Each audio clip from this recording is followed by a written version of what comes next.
জামায়াতে ইসলামী ও ইসলামী ছাত্র শিবিরকে নিষিদ্ধ করেছে সরকার। আইনি প্রক্রিয়া শেষে আজ বৃহস্পতিবার বিকেলে এই প্রজ্ঞাপন জারি করেছে স্বরাষ্ট্র মন্ত্রণালয়। এর মধ্য দিয়ে মুক্তিযুদ্ধের বিরোধিতাকারী দলটির কার্যক্রম নিষিদ্ধ হলো। সন্ত্রাস বিরোধী আইনের 18(1) ধারার ক্ষমতা বলে সরকার নির্বাহী আদেশে জামায়াতে ইসলামী, ছাত্র শিবির ও তাদের অন্যান্য অঙ্গ সংগঠনকে রাজনৈতিক দল ও সংগঠন হিসেবে নিষিদ্ধ করেছে। সন্ত্রাস বিরোধী আইনের 18(1) ধারায় বলা হয়েছে, সরকার কোনো ব্যক্তি বা সত্তা সন্ত্রাসী কার্যের সঙ্গে জড়িত রয়েছে বলে যুক্তিসঙ্গত কারণের ভিত্তিতে সরকারি গেজেটে প্রজ্ঞাপন দিয়ে এই ব্যক্তিকে তফসিলে তালিকাভুক্ত করতে পারবে বা সত্তাকে নিষিদ্ধ ঘোষণা ও তফসিলে তালিকাভুক্ত করতে পারবে। সায়েদ আবু আলা মওদুদের নেতৃত্বে 1941 সালে জামায়াত প্রতিষ্ঠার পর থেকে এবার নিয়ে দলটি 4 বার নিষিদ্ধ হয়েছে। এর মধ্যে 1959 ও 1964 সালে তৎকালীন পাকিস্তানি এবং 1972 সালে স্বাধীন বাংলাদেশে অন্য 3টি ধর্মভিত্তিক দলের সঙ্গে জামায়াতও নিষিদ্ধ ছিল। পরে প্রয়াত রাষ্ট্রপতি জিয়াউর রহমানের শাসনামলে 1979 সালের 25 মে স্বাধীন বাংলাদেশে প্রকাশ্য রাজনীতির সুযোগ পায় জামায়াত। দলটির ছাত্র সংগঠন ইসলামী ছাত্র সংঘ নামেও নাম পরিবর্তন করে ইসলামী ছাত্র শিবির নামে আত্মপ্রকাশ করে। জামায়াতে ইসলামীকে নিষিদ্ধের বিষয়ে আইনি মতামত দিয়েছে আইন মন্ত্রণালয়। স্বরাষ্ট্র মন্ত্রণালয়ে ওই মতামত পাঠানোর পর দুপুরে সচিবালয়ে আইনমন্ত্রী আনিসুল হক সাংবাদিকদের বলেন, এগুলো নিষিদ্ধ হওয়ার পর তারা আর এই দলের অধীনে বা এসব নামে রাজনীতি করতে পারবে না।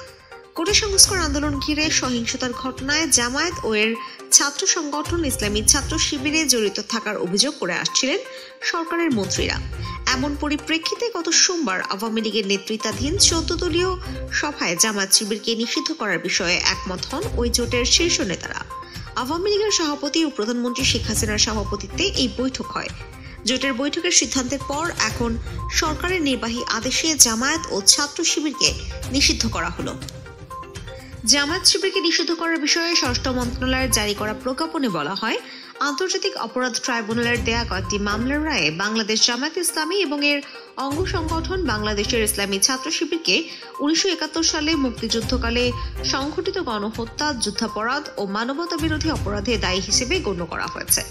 এছাড়া এক রিটের পরিপ্রেক্ষিতে হাইকোর্টের রায়ে রাজনৈতিক দল হিসেবে জামায়াতে ইসলামীর নিবন্ধন বাতিল করেছে নির্বাচন কমিশন। আপিল বিভাগ ওই রায়কে বহাল রেখেছেন। প্রজ্ঞাপনে আরো বলা হয়, জামায়াত ইসলামী ও ইসলামী ছাত্র শিবির সম্প্রতিকালে সংঘটিত হত্যাযজ্ঞ, ধ্বংসাত্মক কার্যকলাপ ও সন্ত্রাসী কর্মকাণ্ডে সরাসরি এবং উস্কানির মাধ্যমে জড়িত ছিল বলে সরকারের কাছে যথেষ্ট তথ্য প্রমাণ রয়েছে।